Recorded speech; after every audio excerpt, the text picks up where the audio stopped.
नमस्कार छात्र मित्रों, श्री स्वामीनारायण गुरुकुल चित्तल ई क्लास में आपका हार्दिक स्वागत है। आज हम अभ्यास करेंगे कक्षा 11 आर्ट्स विषय हिंदी इकाई 2, जिसका नाम है बापू की कुटिया में। लेखक रामवृक्ष बेनीपुरी, साहित्य प्रकार रेखाचित्र। तो पहले हम लेखक रामवृक्ष बेनीपुरी के बारे में अभ्यास करेंगे। इस तस्वीर में आप लेखक को देख सकते हैं, यह है रामवृक्ष बेनीपुरी। तो अब हम परिचय के बारे में अभ्यास करेंगे। रामवृक्ष बेनीपुरी का जन्म बिहार के मुजफ्फरपुर जिले के बेनीपुर गांव में हुआ था। बाल्यावस्था में ही इनके पिता का निधन हो गया था। इनका पालन पोषण इनकी मौसी ने किया था। सन 1920 में मैट्रिकुलेशन परीक्षा पास करने से पहले ही पढ़ना लिखना छोड़कर ये गांधी जी के असहयोग आंदोलन में कूद पड़े एवं कई बार जेल गए। बाद में उन्होंने हिंदी साहित्य सम्मेलन प्रयाग की विशारद शिक्षा पास की। 15 वर्ष की अवस्था से ही वे पत्र पत्रिकाओं में लिखने लगे थे। आगे हम बात करें तो रामवृक्ष बेनीपुरी बहुमुखी प्रतिभा के धनी थे। उन्होंने नाटक, उपन्यास, कहानी, ललित निबंध, रेखाचित्र, संस्मरण आदि अनेक गद्य विधाओं में रचनाएं की। साहित्य के क्षेत्र में उनका प्रवेश पत्रकारिता के माध्यम से हुआ। तरुण भारत, किसान मित्र, बालक, जनता आदि साप्ताहिक पत्रिकाओं का संपादन किया। माटी की मूर्तें और लाला तारे उनके रेखाचित्रों के संग्रह है। गेहूं और गुलाब, चिंता के फूल, पतितों के देश में आदि इनकी महत्वपूर्ण रचनाएं हैं। ललित निबंध के क्षेत्र में उन्हें विशेष ख्याति मिली। तो अब हम यह रेखाचित्र के बारे में अभ्यास करते हैं। तो पहले मैं आपको परिचय देता हूँ, यानी कि प्रस्तावना मैं आपको बताता हूँ। लेखक गांधी जी के जीवित रहते वह उनके साबरमती आश्रम नहीं आ पाया। वह इसे अपना दुर्भाग्य मानते हैं। उनके न रहने पर उनकी कुटी में आने पर उसे लगता है कि यदि वह उन दिनों आता तो उनके बिस्तर के निकट इतनी देर तक न बैठ पाता। उस शांत एकांत में उनकी कुटिया से इतना तादात्म्य स्थापित करने का सुख भी उसे न मिल पाता। उनके पायताने बैठकर वह अपनी लेखनी को सार्थकता भी प्रदान न कर पाता। जो तब न मिलता वह आज पाने का अवसर मिलने से लेखक स्वयं को सौभागी मानता है। बापू के कमरे में लेखक उन बहुत सी चीजों को देखते हैं जिनका उपयोग बापू करते थे। लेखक खजूर की चटाई पर एक गद्दा डालकर और उसे खादी से ढककर बनाए गए बापू के बिस्तर को देखते हैं। बिस्तर पर बापू का तकिया और तुलसी की माला है। उनका प्रिय चरखा भी वही रखा हुआ है। बापू की घड़ी और खड़ाऊ भी रखे हुए हैं। कमरे की खुली अलमारी पर उनके तीनों बंदर उनकी याद दिला रहे हैं। बापू का कलमदान, रग्गी कागज डालने के लिए रखा टोकरा, पीतल का थूकदान, एक स्टैंड पर रखी पेंसिल और कताई के सामान भी कुटिया में रखे हुए हैं। बिस्तरे के पास 3 खानों का शेल्फ भी रखा हुआ है। इन सारे स्मृति चिन्हों को देखकर लेखक कुटिया को बापूमय पा रहा है। लेखक बापू की कुटिया की सादगी देखकर मुग्ध हो जाते हैं। उसे लगता है कि हमारे ऋषियों की परंपरा अभी तक बनी हुई है। बापू के बिस्तर की सादगी लेखक को अभिभूत कर देती है। उसे लगता है कि अपनी उस सादगी में बापू सचमुच बहुत महान थे। रत्न जड़ित स्वर्ण सिंहासन भी बापू के बिस्तर से ऐसा करने होंगे। जितना महान व्यक्ति इस सारे बिस्तर पर बैठता था, उतना महान व्यक्ति उन भव्य सिंहासनों पर एक पल के लिए भी नहीं बैठा होगा। लेखक बापू के बिस्तरे को महान मानते। तो इस तरह हमने प्रस्तावना देखी। दोस्तों, हम अब पाठ के बारे में अभ्यास करते हैं।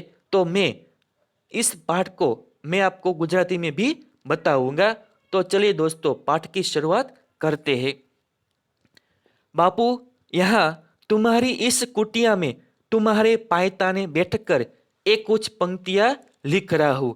लेखक रामवृક્ષ હવે આપણને જણાવે છે કે હવે આપણે પ્રસ્તાવનામાં જોયું કે જ્યારે બાપુ જીવતા હતા ત્યારે લેખક એને મળવા માટે જતા નથી, કોઈ કારણસર બાપુને મળવા માટે જતા નથી। પણ હવે બાપુની ગેરહાજરી છે, એમાં રામવૃક્ષ સાબરમતી આશ્રમમાં બાપુને મળવા માટે જાય છે, પણ બાપુની ગેરહાજરી જોવા મળે છે। અને હવે બાપુની જે વસ્તુ આશ્રમમાં જોવા મળે છે એ લેખક ધીમે ધીમે બધી વસ્તુ વારા ફરતી જોવે છે। અને હવે લેખક બાપુની કુટિયા એટલે કે ઝૂંપડીમાં જ્યાં બાપુ રહેતા હોય છે સાબરમતી આશ્રમમાં, તો ત્યાં એ પહોંચી જાય છે। અને ત્યાં રહીને લેખક શું કરે છે, તો બાપુ વિશે, બાપુના સ્મરણ વિશે લખતા હોય છે। જબ તક તુમ યહાં થે મેં નહીં આયા। તો લેખક પણ કહે છે બાપુને, કેમ કે બાપુની ગેરહાજરી સાબરમતી આશ્રમમાં, તો હવે લેખક કહે છે કે બાપુ તમે હતા ત્યાં સુધી હું આવી શક્યો નહીં, પણ તમારી ગેરહાજરીમાં હું અહીં આવ્યો છું। यह मेरा दुर्भाग्य था या सौभाग्य।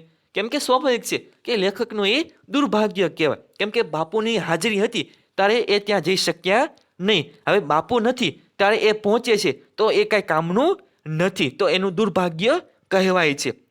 दुर्भाग्य तो था ही, क्योंकि जिसके आदेश पर अपने जीवन के प्रवाह को मोड़ दिया, जिसकी आज्ञा पर बार बार अपने को संकटों में डाला, और सबसे बढ़कर जिस विश्ववंद्य व्यक्ति के दर्शन के लिए दूर दूर देशों के लोग आते रहे, उसकी जिंदगी में उसके आवास स्थान पर पहुंचकर उसकी चरण रज से अपने मस्तक को धन्य न बना सका। तो लेखक એવું પણ કહે છે કે હા, આ મારું દુર્ભાગ્ય છે, કેમ કે વિદેશના લોકો પણ છે સાબરમતી આશ્રમમાં બાપુને મળવા માટે આવતા હતા, પણ લેખક એ પોતે બાપુને મળવા માટે જઈ શક્યા નહીં।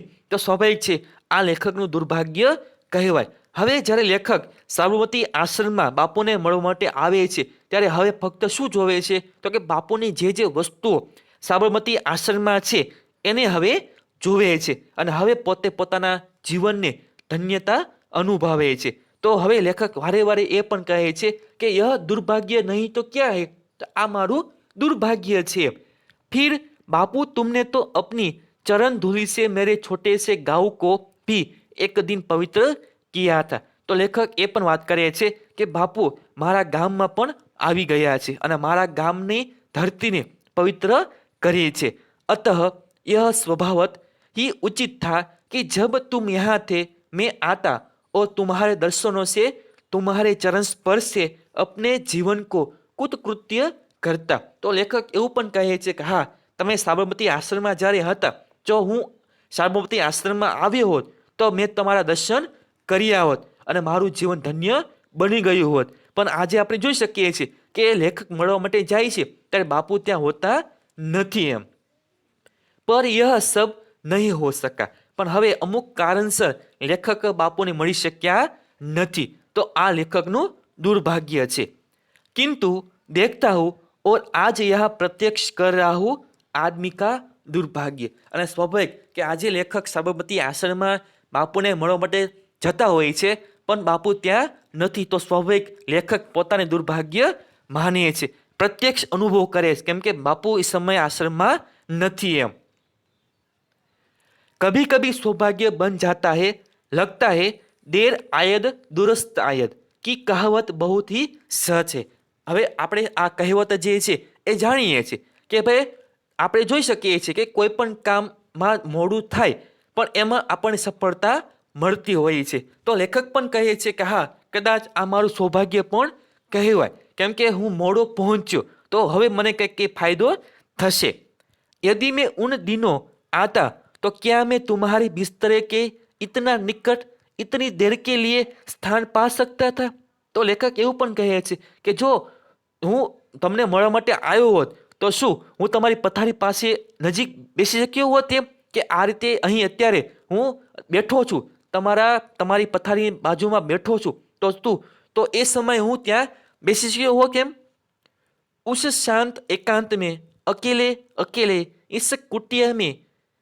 इस कुटिया से इतना तादात्म्य प्राप्त करने में सफल हो सकता था? केम के आजे लेखकने जेटलो फायदो थाय छे तो कदाच ए समय फायदो न थयो होत। केम के जो कदाच लेखक ए समय बापूने मळवा माटे गया होत तो लेखक जे छे ए बापूनी पासे बेसी शक्या न होत एम। अरे तुम्हारे पायताने बैठकर अपनी लेखनी को इस तरह सार्थक करने का सौभाग्य उन दिनों क्या खाकर किस पुरातन पुण्य बल से पा सकता था? तो आरती लेखक पण कहे छे के ना, कदाच ए मने मळ्युं न होत, जो कदाच तमने मळवा माटे हुं आव्यो होत तो अत्यारे जे मने प्राप्त थाय छे ए कदाच ए समय प्राप्त थयुं होत नहीं। तुम्हारा यह बिस्तरा खजूर की चट्टाई पर एक गद्दा डालकर और उसे खादी से ढककर बनाया गया यह श्वेत शुभ्र बिस्तरा। तो हवे आपणे जोई शकीए छीए के साबरमती आश्रममां जे बापूनी पथारी जे छे बराबर, तो ए शेनाथी बनावेली छे? तो खजूरनी चट्टाई એટલે ખજૂરના લાકડામાંથી એ કહેવાય ને પથારી બનાવેલી છે, એટલે કે પલંગ, ખજૂરનો પલંગ આપણને જોવા મળે છે અને ઉપર જે છે ગાદી બરાબર એ શ્વેત કલરની જોવા મળે છે। लगता है तुम अभी अभी यहाँ से कुछ देर के लिए बाहर गए हो और अभी अभी उस हृदयकारी मुस्कान के साथ पधारोगे। तो हवे એવું લાગે છે કેમ કે બાપુની ગેરહાજરી છે, બાપુ પૃથ્વી ઉપર છે નહીં, પોતે દેવ થઈ ગયા છે।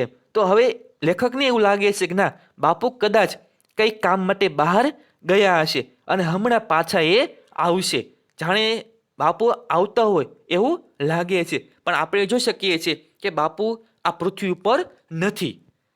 तुम्हारा यह बिस्तरा, तुम्हारा यह तकिया, तुम्हारी यह तुलसी की माला, तुम्हारा यह प्यारा चरखा, सबके सब यही तो कह रहे हैं तुम अभी गए हो अभी आओगे। केम के આપણે સાબરમતી આશ્રમમાં ગયા હશું તો ત્યાં આપણે જોયું હશે કે બાપુએ જે વસ્તુ એ સમય વાપરતા હતા આજે પણ એ વસ્તુ સાબરમતી આશ્રમમાં મોજૂદ છે।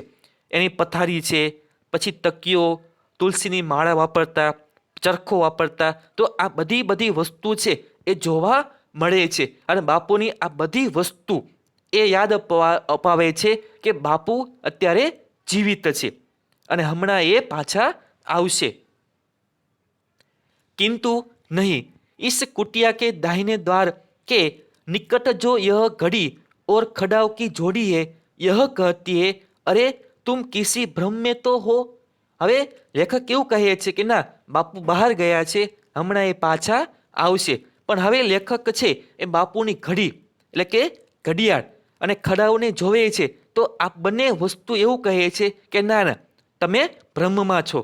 બાપુ क्या हमें छोड़कर कभी बाहर निकलते थे? तो लेखक એવું પણ કહે છે કે બાપુ છે એ બહાર ગયા છે, હમણાં એ પાછા આવશે, પણ ના, આ લેખકનો ભ્રમ છે। वह बाहर कहीं नहीं गई है तो क्या बापू यही है? कहाँ है बताओ? ओ बिस्तरे, हमारे सारे राष्ट्र के बापू कहाँ है? तो આ રીતે લેખક પણ છે એ બાપુની પથારીને કહે છે કે બાપુ ક્યાં ગયા છે એમ। કેમ કે હવે જે ઘડિયાળ વાપરતા બાપુ તો એ ઘડિયાળ પણ કહે છે લેખકને કે તમે ભ્રમમાં છો, બાપુ જીવિત નથી એમ। તો હવે લેખક પણ કહે છે કે જો એ જીવતા છે તો બાપુ ક્યાં ગયા છે એમ। તો હવે એની પથારીને પણ કહે છે કે તમે બતાવો બાપુ ક્યાં ગયા છે। बिस्तरा नहीं बोलता किंतु खुली अलमारी पर रखे बापू के तीनों बंदर को इशारे से कह रहे हैं आंख बंद करो, जबान બંધ કરો, કાન બંધ કરો। હવે આપણે જોઈ શકીએ છીએ કે બાપુના આ ત્રણ વાંદરા બરાબર કે એકે આંખ બંધ કરી છે, એકે કાન બંધ કર્યા છે અને એકે મોં બંધ કર્યું છે। એ બોલી પણ શકતા નથી, સાંભળી પણ શકતા નથી અને જોઈ પણ શકતા નથી, હવે બાપુના આ 3 વાંદરા છે આપણને એક સંદેશો આપે છે કે ખરાબ કોઈ દિવસ જોવાનું નહીં, સાંભળવાનું નહીં અને બોલવાનું નહીં. તો હવે આ 3 વાંદરાઓ જે છે એવું કહે છે કે બાપુ જીવતા નથી. अपने को आत्मस्थ करो फिर देखोगे बापू यही है. તો હવે લેખકને પણ આ 3 વાંદરા કહે છે કે હા, બાપુ તો છે, ભલે શરીર રૂપે બાપુ અહીંયા હયાત નથી, પણ જો તમે બાપુને યાદ કરશો તો બાપુ અવશ્ય તમને મળશે. और सचमुच पा रहा हूँ बापू तुम कहीं गई नहीं, यही हो इसी बिस्तरे पर उस तकिए के सहारे बैठे हो. તો આ રીતે જ્યારે 3 વાંદરાઓ કહે છે કે તમે આંખો બંધ કરો તો તમે બાપુને પામી શકશો એમ. તો આ રીતે લેખક પણ શું કરે છે તો કે પોતાની આંખ બંધ કરે છે અને જાણે બાપુ પથારી પર બેઠા હોય, તકિયાને ટેકો રાખીને બેઠા હોય એવું લાગે છે. હા હા, इस शांत एकांत में मैं इस सारी कुटिया को बापूमय पा रहा हूँ. તો આ રીતે લેખક કહે છે કે હા, સાબરમતી આશ્રમમાં બાપુ છે એ હયાત છે. તો આ રીતે જાણે પોતે બાપુનું સ્મરણ કરે છે, બાપુ છે એ એની સામે હોય એવું લાગે છે. તો આ રીતે ભાગ 1માં આપણે આ પાઠ જોયું. હજી આ પાઠ અધૂરો છે. ભાગ 2ની અંદર આપણે વાતો કરીશું. Thank you.